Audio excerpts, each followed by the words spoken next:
आज आपको ये भी देखना चाहिए कि जब कोलकाता और बदलापुर की घटनाओं में पुलिस की कार्यशैली को लेकर इतने सवाल उठ रहे हैं, खाकी वर्दी को लेकर हमारे देश में इतना रोष है, सुप्रीम कोर्ट तक ये कह रहे हैं कि पुलिस जिस तरह से काम कर रही है ये तो बहुत लापरवाही हो रही है।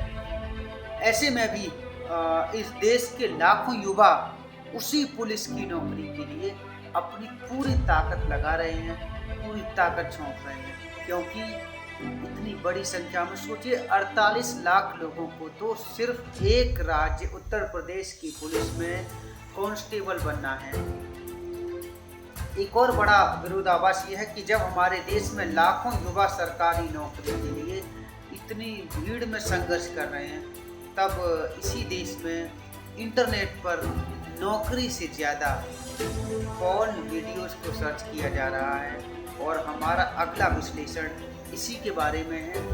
ये एक चिंताजनक विश्लेषण है, लेकिन इससे पहले कि मैं ये विश्लेषण शुरू करूं, आपको बताना चाहता हूं कि हम जानते हैं कि हमारा ये शो एक पारिवारिक शो है। आप अपने पूरे परिवार के साथ हमारी ये वीडियो देखते हैं और आप ये देख सकते हैं अपनी फैमिली के साथ। और हम आज जो आपके आगे बताने वाले हैं वो बहुत ही काम की बातें हैं। इसके हमारा ये भी मानना है कि अगर आज हमने इस विषय पर आपसे बात नहीं की तो शायद तब बहुत देर हो जाएगी।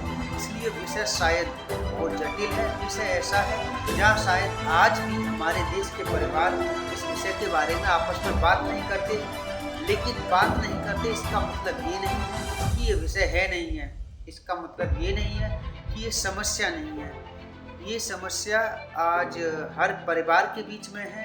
आप चाहे इसके बारे में बात ना करें, चाहे आप इसे छुपा कर रखें, लेकिन आपके परिवार में भी, आपके घर में भी ये समस्या जन्म ले चुकी है। इसलिए आज इसके बारे में हम बात कर रहे हैं। जिस समय हमारे देश में चारों तरफ महिलाओं की सुरक्षा की बात हो रही है, लोग कह रहे हैं कि महिलाओं को अपराधों और अपराधियों से आज़ादी कब मिलेगी।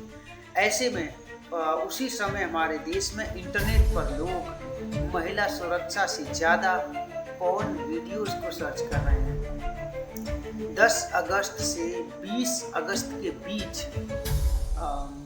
यही जो 10 अगस्त से 20 अगस्त के बीच की बात कर रहा हूँ, अभी की पिछले लगभग कुछ महीने पहले की, भारत में गूगल पर पॉर्न वीडियोस को सर्च करने का एवरेज इंटरेस्ट 90.8% रहा है, जबकि जॉब्स यानी नौकरियों को सर्च करने का एवरेज इंटरेस्ट हमारे देश में सिर्फ 17.4% रहा है। और कोलकाता की इस रेप और मर्डर घटना को सर्च करने का एवरेज इंटरेस्ट 30% रहा है।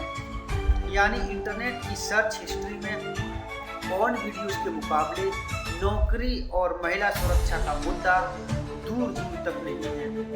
सबसे ज़्यादा शर्मनाक बात यह है कि इसी देश में लोग इंटरनेट पर कोलकाता की घटना का रेप वीडियो ढूंढ रहे हैं और लोगों ने गूगल पर कोलकाता रेप वीडियो लिखकर न जाने कितनी बार सर्च किया है। और बहुत सारे लोग पीड़ित डॉक्टर का, उस पीड़ित महिला डॉक्टर का नाम लिखकर इंटरनेट पर उसके रेप का वीडियो खोज रहे हैं। सोचिए हमारे देश के लोग इंटरनेट पर कोलकाता में महिला डॉक्टर के रेप का वीडियो देखना चाहते हैं, पूरी शिद्दत के साथ उसे इंटरनेट पर खोज रहे हैं, सर्च कर रहे हैं। इसके बाद लोगों ने कोलकाता फुल स्टोरी वीडियो लिखकर सर्च किया। और बहुत सारे लोग ऐसे भी हैं जिन्होंने पीड़ित डॉक्टर की तस्वीर सर्च की। और हमें कहते हुए ये शर्म आ रही है कि कुछ लोग इस पीड़ित महिला डॉक्टर के नाम के साथ पॉर्न वीडियो लिखकर भी इंटरनेट पर सर्च कर रहे हैं। भारत सरकार ने पोर्नोग्राफी से जुड़ी यानी पॉर्न से जुड़ी 800 से ज़्यादा वेबसाइट को ब्लॉक किया है, बैन किया है, प्रतिबंधित किया हुआ है। इन्हें आप देख नहीं सकते क्योंकि ये वेबसाइट ब्लॉक्ड हैं, बैन्ड हैं। लेकिन इसके बावजूद भी आज हमारे देश में स्मार्टफोन का इस्तेमाल करने वाले लगभग 90% लोग अपने मोबाइल फोन पर ही पोर्न वीडियोस देख लेते हैं। इसके अलावा दुनिया में अमेरिका और ब्रिटेन के बाद सबसे ज़्यादा पोर्न वीडियो हमारे देश में देखी जाती है। ये सुनकर आपके ये होश उड़ जाएंगे कि भारत में 18 से 24 वर्ष के 44% युवा अपने मोबाइल फोन पर हफ्ते में कम से कम 2 बार पोर्न वीडियोस देख रहे हैं। इसके बाद 25 से 34 वर्ष के 41%, 35 से 44 वर्ष के 6% और 45 से 54 वर्ष के 3% लोग हमारे देश में पोर्न वीडियोस देख रहे हैं। इसका मतलब यह हुआ कि हमारे देश में 18 से 34 साल के जिन युवाओं को नौकरी के बारे में सोचना चाहिए, टेक्नोलॉजी के बारे में इंटरनेट पर सर्च करना चाहिए, उनमें से ज़्यादातर युवा इस समय पोर्न वीडियोस को सर्च कर रहे हैं। भारत में पिछले 6 महीने में गूगल पर पोर्न वीडियोस को सर्च करने का एवरेज इंटरेस्ट 84.1% रहा है, जबकि जॉब्स यानी नौकरियों को सर्च करने का एवरेज इंटरेस्ट सिर्फ 16.6% रहा है। और यह बात सिर्फ इस 6 महीने की नहीं है जो मैं आपको बता रहा हूँ, ये तो इस साल के पहले 6 महीने में हमारे देश के लोग क्या खोज रहे थे इंटरनेट पर वो मैंने आपको बताया। लेकिन पिछले साल और उससे भी पिछले साल हमारे देश में लोगों ने नौकरी, शिक्षा, स्वास्थ्य और अर्थव्यवस्था से ज़्यादा पोर्न वीडियोस को ही सर्च किया था।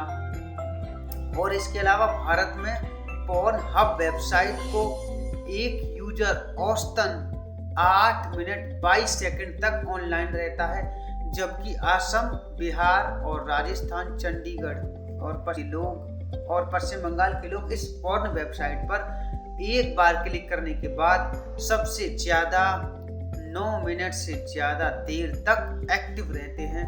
और ये भारत के लिए अच्छी खबर बिल्कुल नहीं है। हमने अपनी फिल्मों से अश्लीलता को दूर रखने के लिए एक सेंसर बोर्ड बनाया था और हर फिल्म को आज भी उस सेंसर बोर्ड का सर्टिफिकेट लेना पड़ता है। सेंसर बोर्ड तय करता है कि ये फिल्म हमारे देश के जो समाज के लिए ठीक है या नहीं, उसके हिसाब से उसका सर्टिफिकेशन होता है, जिसमें वो कहते हैं कि ये फिल्म एडल्ट होगी या ये फिल्म 13 साल 11 साल के बच्चे इसको देख सकते हैं या नहीं देख सकते हैं, या इससे पूरा परिवार देख सकता है। लेकिन इंटरनेट पर मौजूद अश्लील वीडियोस को लेकर हमारे देश में कोई ठोस कानून नहीं और दिशा निर्देश नहीं है। OTT पर आपको जो दिखाया जा रहा है उसे लेकर कोई ठोस कानून और दिशा निर्देश नहीं है। और पोर्न वीडियोस बलात्कार के मामलों में अब एक बहुत बड़ी वजह बनने जा रही है। इसलिए आज बड़ा सवाल ये है कि हमारे देश में बलात्कारों के पीछे क्या पोर्न वीडियोस का एक बहुत बड़ा हाथ हो सकता है, क्योंकि अब बड़ी संख्या में लोग इन पोर्न वीडियोस को देख रहे हैं। और कोलकाता की घटना में जिस 33 वर्ष के व्यक्ति ने ये जो रेप का काम किया था, उसने ये रेप करने से पहले एक हिंसक पोर्न वीडियो देखी, मतलब कि वो हिंसक पोर्न वीडियो देख रहा था इस रेप को करने से पहले। और इस आरोपी को भी पोर्न वीडियोस देखने की लत थी। CBI ने इस आरोपी का जो साइकोलॉजिकल टेस्ट किया उसमें भी यही बात पता लगी कि ये आरोपी अंदर से एक जानवर की तरह है, जिसे इस घटना पर ना तो कोई अफसोस है और ना ही अपने किए पर कोई पछतावा है। और ये एक यौन विकृति रखने वाला इंसान है, जिसे अंग्रेजी भाषा में हम सेक्सुअल परवर्ट कहते हैं। और यह बात सिर्फ एक घटना की नहीं है। 2024 चल रहा है और पीछे याद कीजिएगा वर्ष 2012 में जब दिल्ली में निर्भया के साथ एक चलती बस में गैंगरेप हुआ था। उस समय निर्भया रेप कांड जो था उसने पूरी दुनिया को, पूरे देश को हिलाकर रख दिया था। तब भी उस मामले में दोषियों ने ये गैंगरेप करने से पहले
बच्चियों को भेजें वो सेफ नहीं है, कॉलेज में बच्चियों को भेजें वो सेफ नहीं है।